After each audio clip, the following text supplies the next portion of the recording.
You are standing at the edge, looking across at the life you want, and the water between looks impossible to cross. Everyone around you seems to already know where to step, so you freeze. You read one more article and change nothing, because you are terrified of stepping on the wrong stone. What if the fear was never about effort? What if you have been staring at the whole river when all you ever needed was the first stone, the one right in front of you? There is an exact order. Let me walk you across. Before we take a single step, I want to tell you something true, and I want you to feel it in your body before your brain starts arguing with it. You are not the only one standing here. The whole middle of the crowd is standing right beside you, staring at the same water. For people between the ages of 45 and 54 in this country, the typical amount saved for retirement is about $115,000. That sounds like a real number, until you hold it next to what the experts say you are supposed to have by 50, which is closer to 6 times your salary. For most families, that is a gap of hundreds of thousands of dollars. And it gets more honest than that. A little more than half of all households in the United States even have a retirement account at all. Close to 1 in 3 working-age adults has nothing set aside for later. Not a small account. Nothing, read that one more time, because it is the number nobody says out loud at dinner parties. The people posting their vacations and their brand new kitchens are very often the same people lying awake at 2 in the morning doing the exact math you are doing right now. The confidence you see on the outside is almost never the balance on the inside. I am not telling you this to frighten you. I am telling you so you will finally put down the lie that everyone else has it figured out and you are the one broken person who fell behind. You are standing in a very crowded spot, surrounded by people wearing the same brave face you are wearing. And the thing that separates the ones who cross from the ones who stay frozen has almost nothing to do with income. It has almost everything to do with knowing which stone to step on first. Something took me a long time to really understand, and I wish someone had said it to me plainly years ago. Most people who feel behind are not lazy, and they are not bad with money. They are doing genuinely smart things in the wrong order. They throw every spare dollar at a credit card while ignoring free money their own job is trying to hand them. Some rush into investing before they have a single month of breathing room, so the first time the car dies, they sell everything in a panic and lock in the loss. And plenty of them do step 5 before they have ever done step 1. Then wonder why they are working so hard and still feeling so stuck. Out of order, the same effort gives you half the result. In the right order, the whole thing gets lighter, faster, almost embarrassingly simpler. So let me give you the order, 1 stone at a time. The first stone is not a budget app, and it is not a spreadsheet with 40 color-coded tabs. The first stone is 1 honest page. What comes in, what goes out, and what you owe, written down in one place where you can actually look at it. That is the entire task. Most people who feel behind have never once seen all 3 of those numbers on the same page at the same moment, because looking feels like stepping onto a scale you are afraid of. I understand that fear completely. I have lived inside that fear. But you cannot cross a river with your eyes closed, and you cannot fix a number you refuse to look at. I worked through this with a woman I will call Regina, 47 years old, 2 kids, a steady job, and a low-grade panic she carried into every room. When she finally wrote it all down, she found something she did not expect. She was not broke at all. The truth was that she was disorganized. Money was leaking out of 3 subscriptions she had forgotten existed, and a car payment sat there, quietly begging to be refinanced, and the moment every piece of it was on one page, her panic dropped by half. The number itself did not change that night. What changed was that the monster in the dark finally had a shape she could see. And a shape can be dealt with. A shapeless dread cannot. Clarity is the first stone. It costs you nothing but courage, and you can step onto it before you go to sleep tonight. The second stone surprises people because it is small on purpose. Before you attack your debt, before you invest a single dollar, you slide a little cushion underneath yourself. $1,000 or 1 month of the basics if you can stretch to it. That is the whole target for right now. It can feel almost too modest to bother with. It matters more than nearly anything else you will do. Let me explain why that tiny number carries so much weight. When you have $0 of cushion, every surprise in life turns straight into debt. The flat tire becomes a credit card balance. The broken tooth becomes a payment plan with interest.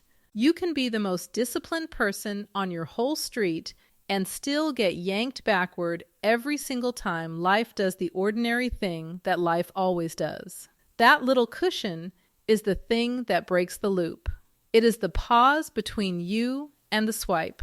Skip this stone, and you will spend years pouring water into a bucket with a hole in the bottom, wondering why the level never rises no matter how hard you pour. I think of a woman named Deborah here, 51, who told me she felt like a failure because she could not save. When we looked closely, she actually was saving. She just kept getting wiped out by emergencies before the money could stick, so it felt like failure when it was really a missing cushion. She set a small starter fund first, and within a few months, the emergencies stopped turning into debt. Same person, same paycheck, one stone in the right place.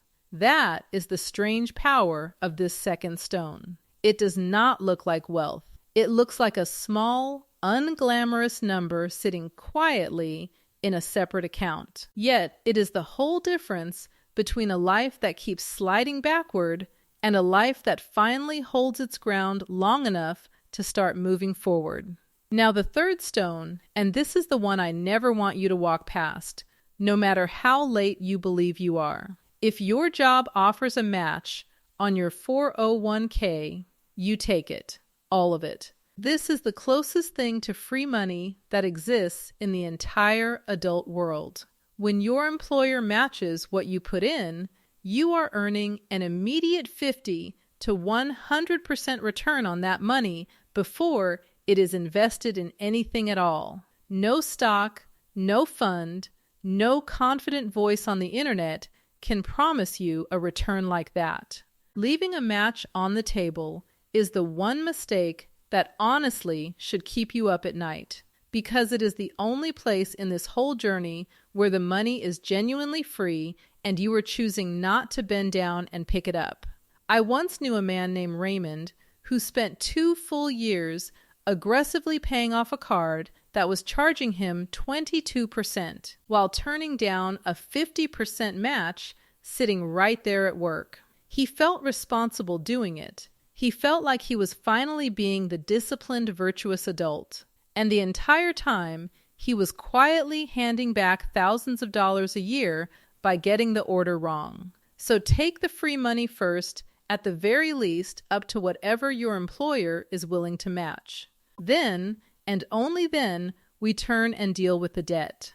I know the match can feel confusing, and a lot of people freeze on it because the paperwork looks intimidating. It really is not.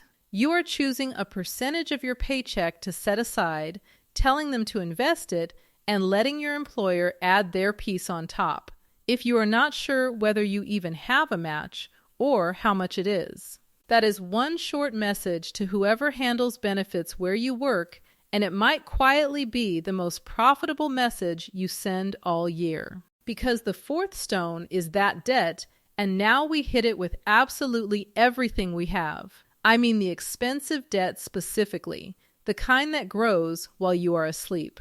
Right now, the average credit card in this country charges north of 20% interest, and for the people actually carrying a balance from month to month, the real rate they are paying is more than 22%. Sit with that for a second. If you carry a balance, there is a machine running quietly in the background of your life that takes more than 1/5 of that balance away from you every year, forever, until you walk over and shut it off. So you shut it off in a very specific way. You list every debt you have by its interest rate, with the highest rate sitting at the top. You pay the minimum on all of them so nothing goes into default, and then you throw every extra dollar you can find at the one on top, the meanest and most expensive one, until it is completely dead. Then you take all of that freed up money and roll it down onto the next one, and the next, gathering force as you go. This is what people call the avalanche, and it saves you the most money mathematically because it destroys the fastest growing debt first instead of leaving it to feed. Let me show you the difference the order makes, using two patterns I watch play out constantly.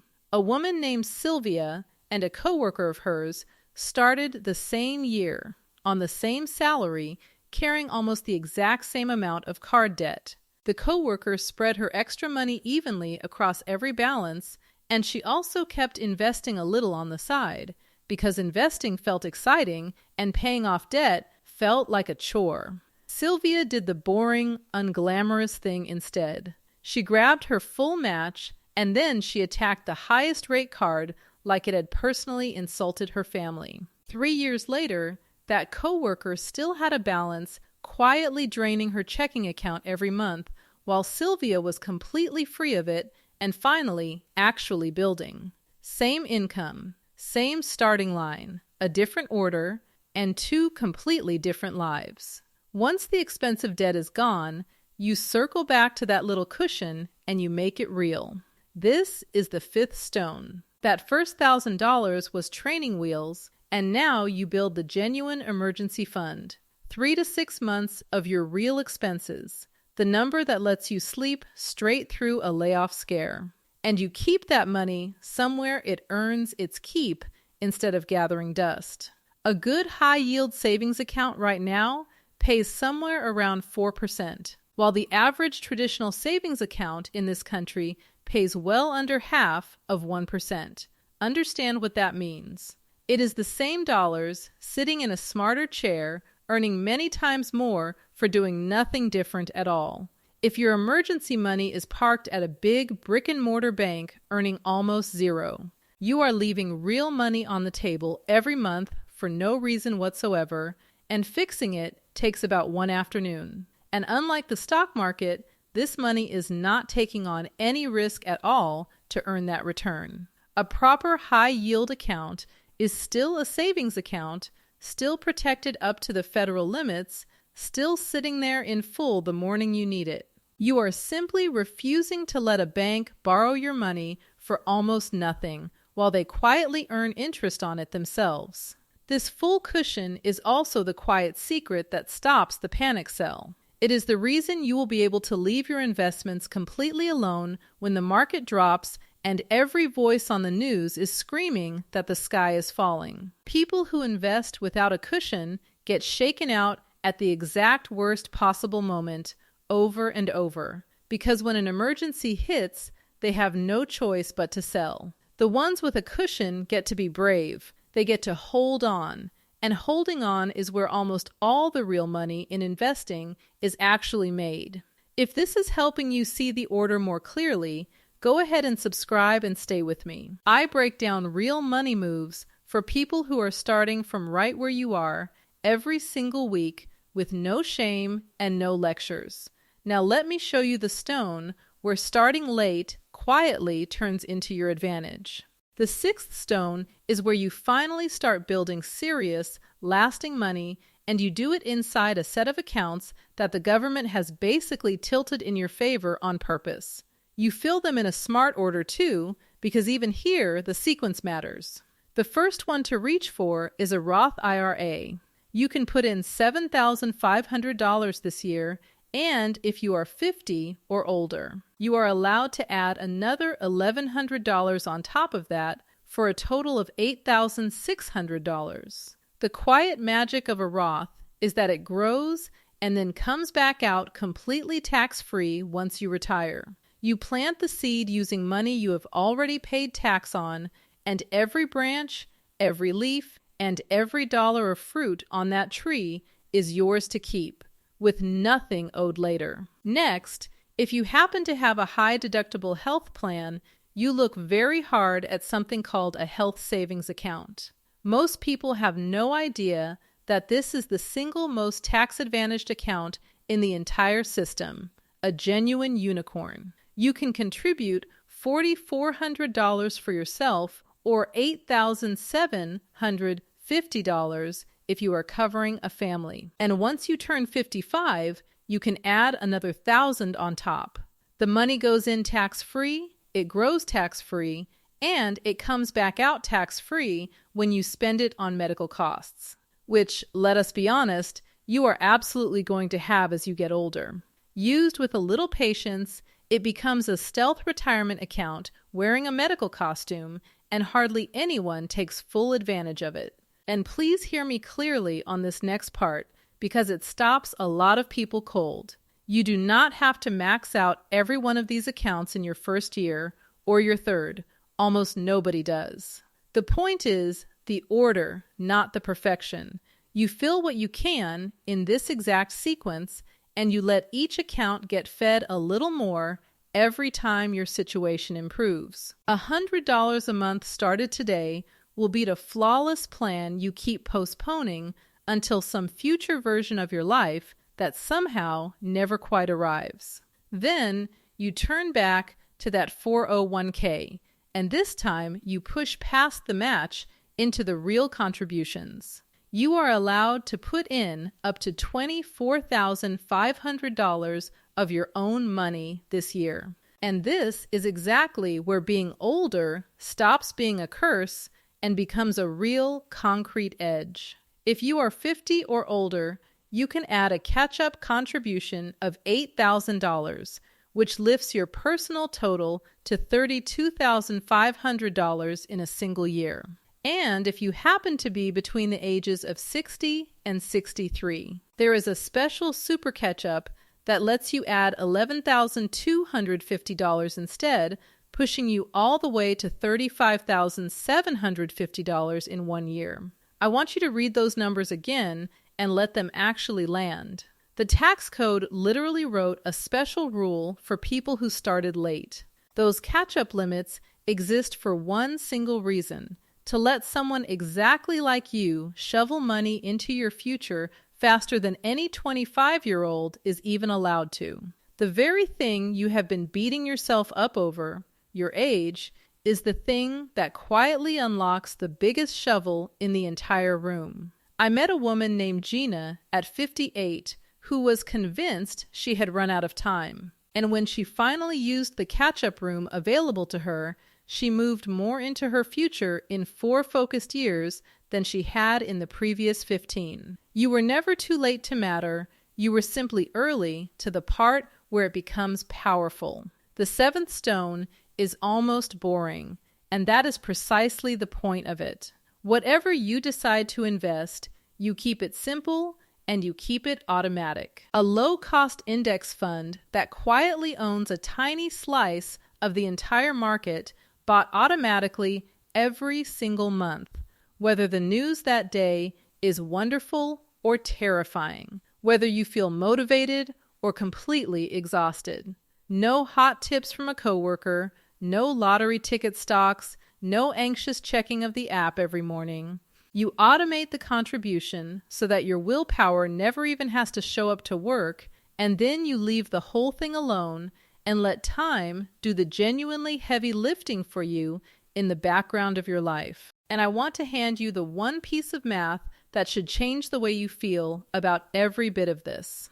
When it comes to building real wealth at this stage of life, your speed matters far more than your starting point. Someone who begins at 40 and saves aggressively will very often sail right past someone who started casually at 25 and then coasted for a decade. A person at 40 with $50,000 saved but a high savings rate is in a much stronger position than a person sitting on $200,000 with a savings rate near zero. The first one is accelerating, the second one is drifting. Give it 10 years and the accelerator wins, and it does not even end up being close.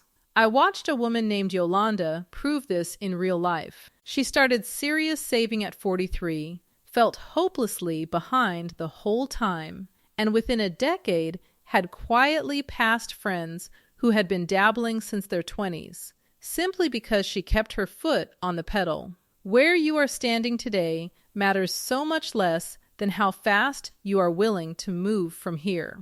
The eighth and final stone is the one you only step onto once all the others underneath you are solid. This is where you get to chase the extras. Paying a little extra on the mortgage, setting money aside for a kid's college, the bigger house, the dream fund, the goals that are genuinely wonderful but are simply not urgent. There is nothing wrong with a single one of them. They just come last, on purpose, because the entire reason people stay stuck for years is that they reach for the shiny faraway goal before they have built the boring, solid ground under their own 2 feet.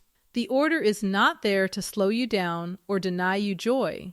The order is there so that every dollar you place lands on solid rock, instead of vanishing into the current the second you look away.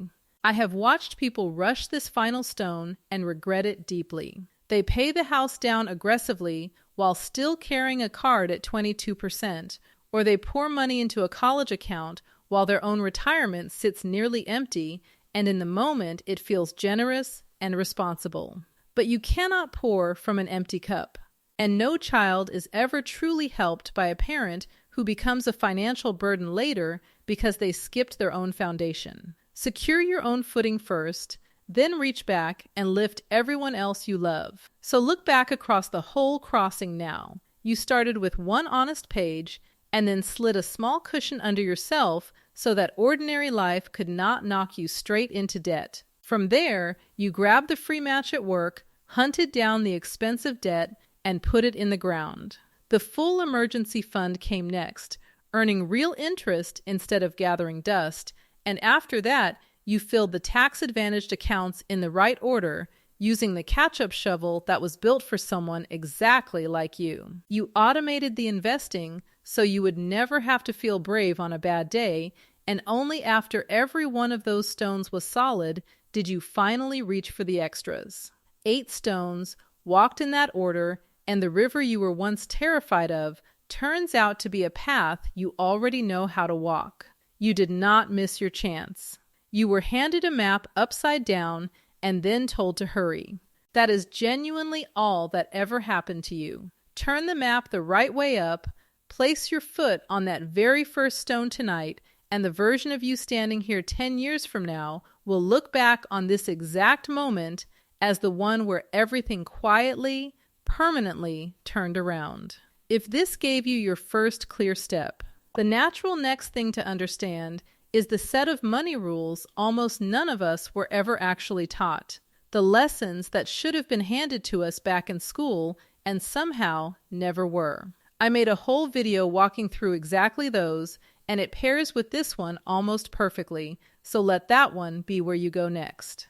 And before you go anywhere, I would really love to hear from you. Tell me down below where you are standing right now. Which stone are you on today, and which one felt like it was written for you personally? If you are starting over later than you ever wanted to, I want you to say it out loud right here in the comments, because someone else scrolling past tonight needs to know they are not standing at that edge by themselves. Tell me what you just learned. Tell me the one thing you are about to change this week, and tell me your story wherever you are in it. I read them, all of them, and this little corner of the internet gets so much stronger every time one more of us decides to cross together.